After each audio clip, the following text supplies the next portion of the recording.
명절이 끝났습니다. 명절 잘 보내셨습니까? 명절 끝 매서운 추위 때문에 일상생활로 돌아가는 게 평소보다 훨씬 더 힘들었던 이번 명절이었습니다. 이제 1월도 이제 마지막 주고 혹한의 습격도 더는 없기리라 기대하며 2월을 준비해야 할 것 같습니다. 강추위 속에서도 항상 강건하시고 특별히 주님의 은혜를 생각하며 영적으로 더욱 강건해지시기를 바랍니다. 이제 히브리서 후반부 강해도 네 번째 시간입니다. 오늘부터는 믿음의 조상들의 자취를 따라가며 그들의 삶에서 어떤 믿음을 우리가 볼 수 있는지 그리고 그걸 통하여 우리가 무엇을 본받아야 할지에 관하여 같이 나누게 될 것입니다. 우리가 믿음장 11장을 읽으면서 주목할 것은 크게 두 가지입니다. 첫째는 지난 시간 말씀으로 나누었었던 내용, 즉 변하지 않는 하나님과 말씀이신 예수 그리스도 이 신실하신 하나님에 관한 믿음, 그리고 소망, 마지막으로 사랑입니다. 두 번째는 앞선 자들의 믿음 속에서 우리가 교훈을 삼아야 할 것들입니다. 그들의 삶이 완전해서 혹은 온전하기 때문에 그런 것이 아닙니다. 불완전하지만 그 불완전한 삶 속에서 믿음을 통해서 어떻게 하나님께 나아가시며 또 어떻게 하나님께 의롭다 인정함을 받았는지 고난을 어떻게 이겨내었는지를 우리는 말씀 속에서 확인해야만 합니다. 이를 통해 우리는 오늘 지금 이 시간 우리의 삶 속에서 어떻게 믿음을 지켜낼 수 있을지 그리고 믿음을 더 어떻게 굳건하게 하고 온전하게 할 수 있는지 배우게 될 것입니다. 무엇보다 우리의 왕 되시는 하나님께서 언제나 우리 모두를 눈동자같이 지키시며 또한 보호하시고 오늘도 지켜보고 계신다는 것을 깨닫고 그분께 영광과 감사를 돌려야 하는 것. 이것이 히브리서 나아가서 우리 성경을 읽는 목적입니다.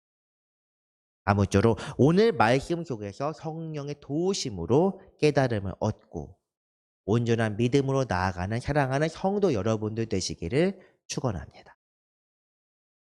오늘 말씀에 등장한 믿음의 조상은 아벨입니다. 아벨. 창세기 4장에서 나와 있는 아담의 아들. 성경에 나오는 아벨에 관한 기록을 먼저 확인해 보겠습니다. 창세기 4장 2절입니다. 그가 또 가인의 아우 아벨을 낳았는데 아벨은 양치는 자였고 가인은 농사하는 자였더라. 이렇게 되어 있습니다. 이 그는 하와를 가리킵니다. 아담의 아내입니다. 말씀을 통해서 확인할 수 있는 것은 크게 두 가지입니다. 가인의 아우이며 아담과 하와의 아들이라는 아벨의 혈통 그리고 그의 직업 즉 양치는 자라고 하는 그의 직업입니다. 혈통에 관하여 이야기하자면 아담과 하와는 하나님께 창조하신 인류 최초의 사람들입니다.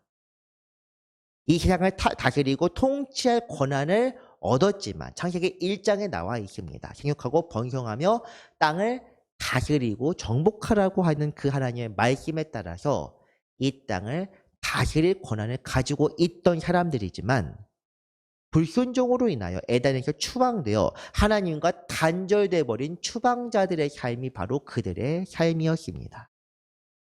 그런 그들이 처음 얻은 아들이 있었는데 그 이름은 가인이라는 이름이었습니다. 아담이 그의 아내 하와와 동침하매 하와가 임신하여 가인을 낳고 이르되 내가 여호와로 말미암아 등남하였다 하니라. 하와가 가인을 낳았을 때 태도를 한번 이 말씀 속에서 확인하시기 바랍니다.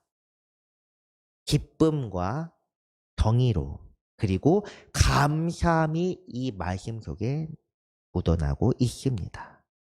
그 감정은 가인이라는 이름에서도 잘 나타납니다. 가인이라는 이름은 우리는 가인이라 부르지만 영어에서는 케인입니다. 카인. 이 히브리어 카나라는 동사에서 나온 표현인데 이 카나는 두 가지 의미를 가지고 있습니다. 창조하다. 특별히 하나님께서 창조하다는 의미가 첫 번째이며 두 번째는 여호와를 통하여 여호와로 말미암아 자녀를 낳았다는 표현입니다. 아이를 낳다는 것. 이 여호와로 말미암아 득남하였다. 여호와로 말미암아서 아이를 카나하였다. 이것은 여호와의 도움을 통하여 아이를 얻었다. 혹은 내가 하나님처럼 아이를 만들었구나. 라는 그런 경탄이 나타나는 표현입니다. 그렇기 때문에 가인이란 이름은 내가 얻었다 혹은 창조했다. 그 경이로움과 경탄이 그대로 묻어나는 표현인데 아벨의 경우는 조금 다릅니다. 히브리 문화에서 자녀의 이름은 곧 부모의 신앙을 나타냅니다. 드물게는 하나님께서 특히 이사야서에서 잘 나타나는 표현인데 호세와 이사야 같은 경우는 자녀를 낳아서 하나님의 메시지를 자녀에게 그대로 투영하는 경우도 있었습니다. 하지만 그 경우를 제외하면 대부분의 경우에서는 자녀의 이름이야말로 곧 부모의 신앙 고백과도 같습니다. 성경에서 등장하는 많은 이름들을 보면 사실은 야라든가 엘이라는 표현이 많이 등장합니다. 이것은 하나님을 표현하는 야흐웨 혹은 엘로힘 이 두 가지는 곧 하나님의 이름 그리고 하나님이라는 호칭을 상징하는 표현입니다. 이것을 그대로 기록하고 있습니다. 가인 역시도 아담과 하와의 신앙을 드러내주는 그런 이름입니다. 그런데 아벨의 경우는 물론 그 본인들의 감정이 드러나는 표현을 사용하여 하바르 즉 허망하라는 동사에서 나온 이름이 바로 아벨입니다. 창조되었다, 얻었다는 의미와 가인과는 달리 아벨이 태어났을 때 아담과 하와의 어떤 감정이나 마음 상태가 어떠했는지를 유추해 볼 수 있는 그런 이름입니다. 그리고 또 주목할 것은 그의 직업입니다. 농사 짓는 사람, 그리고 양을 치는 사람. 물론 이스라엘 사람들은 유목민족이기 때문에 양을 치는 사람들이 초창기에는 훨씬 많았지만 그냥 순수하게 농사와 양치기 두 가지 직업만 놓고 봤을 때는 어떤 직업이 더 나은지, 더 귀하거나 천하거나 이런 것들을 분간하는 것은 사실 어렵습니다. 둘째 아들은 그런데 아벨의 직업이 가인의 직업보다 먼저 나오고 있습니다. 아벨의 아들을 설명하기 위해서 아벨의 양치는 자라는 표현이 먼저 나왔을 수도 있지만 보통 성경에서는 그렇게 표현하지는 않습니다. 그렇기 때문에 이 성경에서 둘째 아들의 직업이 큰아들보다 먼저 나왔다는 것이 무언가 중요한 의미를 담고 있다는 것을 생각해 볼 수 있습니다. 이는 이들의 직업이 단순하게 그들이 하는 일뿐만 아니라 그들의 삶과 운명을 결정했기 때문입니다. 과거 하나님을 직접 배웠던 그들의 부모는 하나님과 직접 함께 있었습니다. 에덴에서 함께 있었고 하나님의 말씀을 직접 들었지만 이 사람들은 하나님의 이름을 부르며 제사라는 방식으로 하나님께 나아가게 됩니다. 이 제사가 바로 3절과 4절에 나와 있습니다. 세월이 지난 후에 가인은 땅의 소산으로 제물을 삼아 여호와께 드렸고 아벨은 자기도 양의 첫 새끼와 그 기름으로 드렸더니 세월이 흘렀다고 했습니다.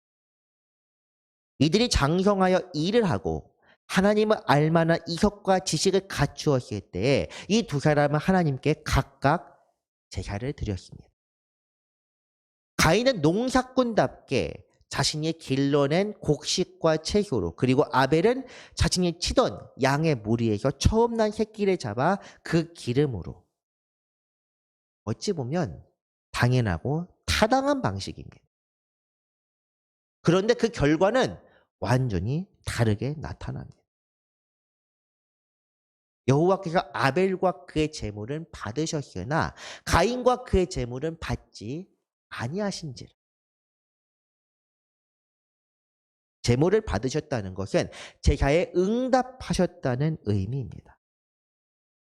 어떻게 응답하셨을까? 불로 태워서 응답하셨을까? 말씀을 직접 내가 기뻐하노다 이렇게 말씀을 직접 하셨을까? 그 방식에 대해서는 굳이 알 필요가 없습니다. 성경에 기록되지 않았기 때문에 우리가 알 수 없으며 우리가 알아야 하고 깨달아야 하고 중요하게 생각해야 할 것은 두 형제가 각각 자신의 직업에 따라서 제사를 드렸고 그 중에 한 명만이 하나님께서 받으셨다는 것입니다. 이렇게 둘 중에 한 명만을 받았다는 이야기가 성경에 여기만 등장하는 것은 아닙니다. 에서와 야곱의 경우에서도 에서는 미워하고 야곱은 사랑했다는 표현도 있으며 또 예수님께서도 말세에 어떤 두 사람이 있는데 한 사람은 데려감을 당하고 한 사람은 버려둠을 당하리라. 이런 표현들도 있습니다. 그런데 어쨌든 중요한 것은 이 둘 중에 한 사람이 택함받고 한 사람이 버림받은 이유가 분명히 있다는 사실입니다. 그런데 창세기 본문에서는 직접적으로 드러나진 않기 때문에 어찌할까 우리가 생각해 볼 수밖에 없습니다. 저도 사실 이 가인과 아벨의 이야기는 매우 어렸을 때부터 접했던 이야기인지라 이 이야기 접하고 궁금증을 많이 품었었습니다. 하나님이 특별히 받으시는 방법이 있을까? 제사들 중에서도 뭔가 특별한 것이 있을까? 제물에 혹은 하나님이 어떤 생명을 잡았기 때문에 더 귀하게 여기신 것은 아닐까? 그래서 오늘날 하나님께서 더 좋아하실 만한 예배가 무엇일까? 이렇게 생각해 본 적도 있었습니다. 물론 어린 시절에 착각이기는 하겠지만은 소중한 생명을 죽였거나 혹은 하나님께서 동물을 더 좋아하시기 때문에 그런 것은 아닐까 생각해 본 적도 있습니다. 하지만 어릴 적 생각이라고 제가 말씀드렸습니다. 이 모든 것들은 추측입니다.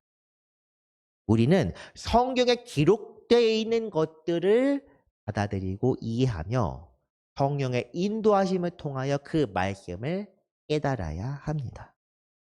우리의 상상력을 발휘하여 성경을 해석하고 분석하는 것은 위험한 길로 향할 수도 있습니다. 우리가 이 제사가 과연 왜 하나님이 왜 아벨을 받으셨는지 유추해 볼 수 있는 것은 창세기 본문이 아니라 바로 오늘의 본문입니다. 오늘 히브리서 11장 4절 말씀입니다. 믿음으로 아벨은 가인보다 더 나은 제사를 하나님께 드림으로 의로운 자라 하시는 증거를 얻었으니 하나님이 그 예물에 대하여 증언하심이라. 하나님이 그 예물에 대하여 증언하신 첫 한마디 믿음으로라고 하는 것은 지난 시간 우리가 읽은 3절의 내용과 동일합니다. 3절에서는 우리가 하나님이 말씀으로 세상을 창조하신 것을 알게 된다라고 했는데 그 믿음으로 하나님이 세상을 창조한 것을 우리가 알게 되는 동기와 그 근거가 믿음이라고 한 것처럼 아벨도 하나님의 예물에 대하여 받으시고 증언하신 것이 바로 믿음 때문에 그러하다고 오늘 말씀에서 말합니다. 아벨의 제사가 받으신 것은 믿음 때문입니다. 더 나은 제사가 제물을 좋게 썼기 때문도 아니고 방법이 좋았기 때문도 아닙니다. 드리는 사람의 마음 중심이 어떤지에 관한 일입니다. 굳이 억지로 첫 양새끼라고 주목할 필요도 없는 것이 가인이 묵혀놓은 쌀로 제사를 드린 것이 아니기 때문입니다. 창세기에서도 이 마음의 문제에 관하여 사실 그 뒷부분에 나와 있긴 합니다. 여호와께서 가인에게 이르시되 내가 분하여 하면 어찌 됨이며 안색이 변하면 어찌 됨이냐. 내가 선을 행하면 어찌 낯을 들지 못하겠느냐. 선을 행하지 아니하면 죄가 문에 엎드려 있느니라. 죄가 너를 원하나 너는 죄를 다스리지니라. 하나님께서 가인에게 선과 죄에 관하여 직접적으로 말씀하면서 지적하고 계십니다. 그가 분하게 여기는 이유. 5절 앞 뒷부분을 읽진 않았지만 그가 분하여 하면 낯빛이 변했다고 기록하고 있습니다. 그래서 네가 왜 분하여 하며 왜 안색이 변하느냐. 영어 성경에서는 이 7절 부분에 대해서 내가 선을 행하면 어찌 낯을 들지 못하겠느냐 보다 직접적으로 표현하고 있습니다. 내가 올바르게 행했다면 내가 받지 않았겠느냐. 그런데 네가 올바르게 행하지 않았다면 죄가 네 문 앞에 도사리게 될 것이다. 온전하게 드렸는데 받으시지 않아서 분한 마음이 생긴 것이 아닙니다.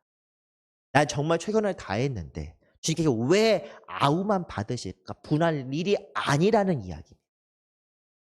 애초에 올바르지 않게 그런 마음으로 제사를 드렸기 때문에 하나님께서 받지 않으신 것입니다.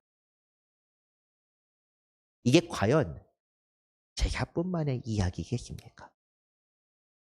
우리의 삶 속에서도 여전히 마찬가지로 이런 일들이 없다고 누가 장담하겠습니까? 분명히 알아야 할 것은 우리는 예배자입니다. 예배자인데 이 자리에 나와서 우리가 하나님 앞에서 예배자라 불리는 것이 아닙니다.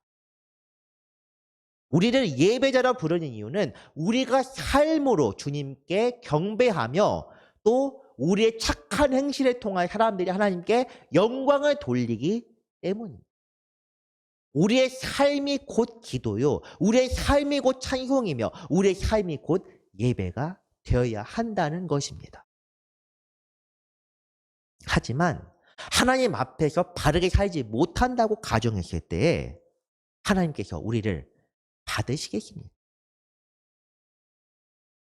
제사를 드리거나 예배를 드려서 우리가 정결하게 되는 것이 아니라 죄를 깨닫고 뉘우치면서 온전히 그 과거의 삶에서 돌이켜야만 하나님께서 우리를 받으실 수 있습니다. 성경에서 말하는 회개는 돌이켜서 고친다는 의미입니다. 그러므로 하나님께서 가인의 제사를 받지 않으신 것은 그의 죄를 나무라고 그를 징계하기 위함이 아니라 꾸짖으면서 경고하기 위해서입니다. 죄를 뉘우치고 온전한 마음으로 정결한 마음으로 나오라는 그런 권고 사항입니다. 그런데 가인의 결과가 그 결국이 어떻게 되었습니까? 죄라 너를 바라나 너는 죄를 다스릴지니라 했는데 죄의 마음이 오히려 더 커져서 죄에게 먹혀버렸습니다. 어느 정도로 먹혔느냐? 아우를 죽였습니다. 그렇기 때문에 가인은 끝내 받아들여지지 못하고 자기 아버지 어머니와 같이 또 다른 형태로 추방의 저주를 답습하게 되겠습니다. 우리의 삶에서도 죄의 근원을 뿌리 뽑지 못한다면 가인의 문제를 그저 답습하는 것밖에 되지 못합니다. 사랑하는 성도 여러분, 오직 믿음만이 우리를 하나님 앞에 서게 합니다. 지난 시간 말씀드린 것처럼 그 믿음 자체는 하나님의 은혜입니다. 우리는 하나님께서 우리에게 믿음의 증거로서 당신을 드러내실 때에 하나님 편에 서는 것으로 우리의 선택을 집중하면 됩니다. 과거에 어떻게 살았는지, 내가 얼마나 죄를 지었거나 혹은 하나님 앞에서 얼마나 봉사하고 선을 행했든지 이것이 중요한 것이 아니라 죄를 지금 이 순간 내가 죄를 깨닫게 되었을 때 그 죄된 삶에서 돌이키는 것이 중요합니다. 하나님의 성도, 그리스도의 제자란 사람들은 죄를 짓지 않는 사람들이 아니라 죄를 지었을 때 깨닫고 회개하고 돌이키는 사람들입니다. 이것을 삶으로 보이는 사람들이 진정 믿음을 지닌 사람들이자 구원에 합당한 믿음을 가진 그런 사람들입니다. 가인이 그러했는데 아벨은 어찌했습니까? 성경에서는 아벨이 어떤 반응을 보였는지, 심지어 그가 어떤 말을 했는지 말 한마디조차 기록하고 있지 않습니다. 그렇지만 그는 분명 하나님 앞에서 온전한 사람, 믿음으로 하나님 앞에 인정받은 그런 사람입니다. 히브리서 11장 첫 부분에서 믿음의 선진들의 이로써 증거를 얻어내니라의 첫 번째 선진, 믿음의 선조 첫 사람이 바로 아벨입니다. 죄로 인하여 에덴에서 추방된 사람들, 아담과 하와의 계보에서 그 부모가 인생의 덧없음과 허무함을 느끼고 이름조차도 헛됨 허무함이라고 지었던 그 아벨이 다시금 하나님 앞에 인정받게 되었습니다. 이 사실이 굉장히 놀라운 일입니다. 하나님과 단절된 인간의 저주가 불과 한 세대 만에 다시 이어졌습니다. 이 저주를 끊고 하나님과 다시 믿음을 통하여 동행함을 보여주는 사람이 바로 아벨입니다. 오늘 말씀에서 나오는 부분을 다시 한번 보겠습니다. 믿음으로 아벨은 가인보다 더 나은 제사를 하나님께 드림으로 의로운 자라 하시는 증거를 얻었으니, 그 중간에 있는 부연 설명을 빼면 믿음으로 아벨은 의로운 자라 하시는 증거를 얻었다입니다. 하나님이 그 예물에 대하여 증언하십니다. 그가 죽었으나 그 믿음으로써 지금도 말하나니. 의로운 자라 하시는 증거를 얻었다는 말, 하나님께서 가인의 제사를 받지 않은 이유가 그가 의를 행하지 않았기 때문이 그랬다면, 아벨이 하나님 앞에 연락된 것, 기쁘게 받아들여진 것은 그가 하나님 앞에 의로웠기 때문이라. 그가 더 나은 방법으로 제사를 드렸기 때문이 아니라 그의 삶이 하나님 앞에서 가인보다 더 나았기 때문입니다. 그런데 슬프게도 아벨의 후예는 없습니다. 이 믿음의 계보가 더 이어졌으면 좋았겠지만 아벨의 계보는 본인으로 끝나버렸습니다. 가인이 아벨을 살해했고 아담의 이후 아담 자신과 완전히 닮은 아들 셋을 낳아서 가인의 후예와 셋의 후예만 남아 있습니다. 가인의 후예는 죄로 몰든 살인자의 후예가 되었고, 셋의 계보는 아브라함과 다윗 그리고 예수 그리스도가 나오는 믿음의 계보가 되었습니다. 하지만 오늘 성경에서는 분명히 말씀하고 있습니다. 육신과 혈통에 따른 의식과 방법에 의한 것이 아니라 하나님 앞에서는 믿음을 통하여 증거를 얻은 믿음의 조상들이 있다는 사실입니다. 오늘 히브리서 11장 믿음의 조상 첫 번째 이야기로 아벨이 나온 것은 하나님께서 그를 믿음의 첫 번째 조상으로 인정하고 계심을 드러내는 좋은 증거입니다.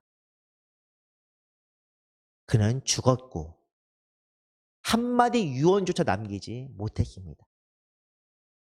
하지만 그의 믿음은 말씀을 통해서 우리에게 전해지고 있습니다.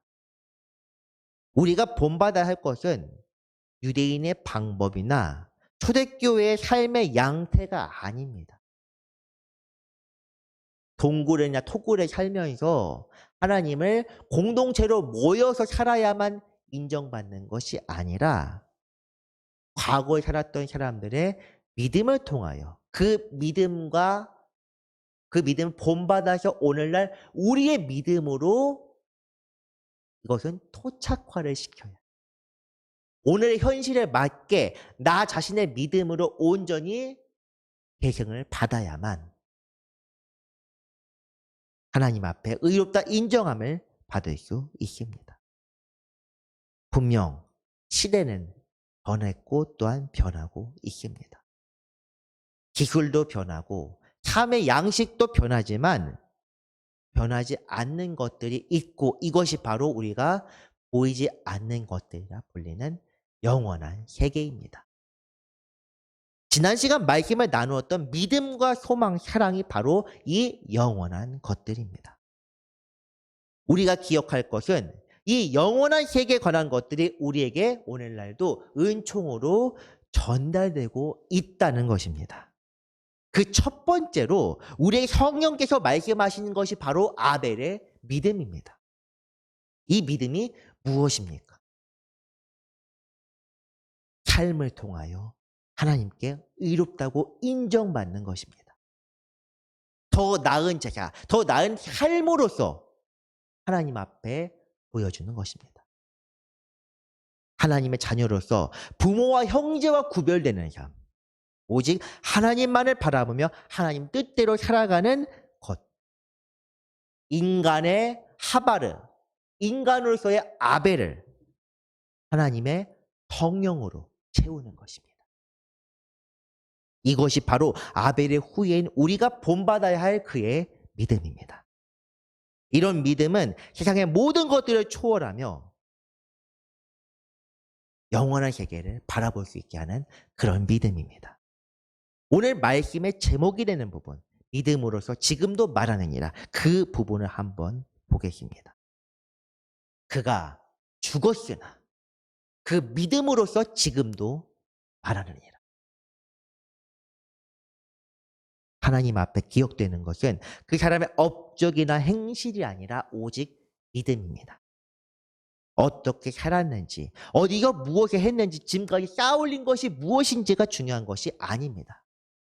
제가 목사가 되는 과정에서 신학교 3년, 수련목 3년의 과정을 거쳤지만은 그 6년의 세월이 중요한 것이 아니라 지금 이 순간 제가 여러분 앞에 믿음으로서 지금으로서 말하느니라 이 말씀을 통해 전하면서 제 스스로가 주님 앞에서 죄를 회개하고 돌이키지 않는다면 그 쌓아올린 세월은 하등의 쓸모가 없습니다.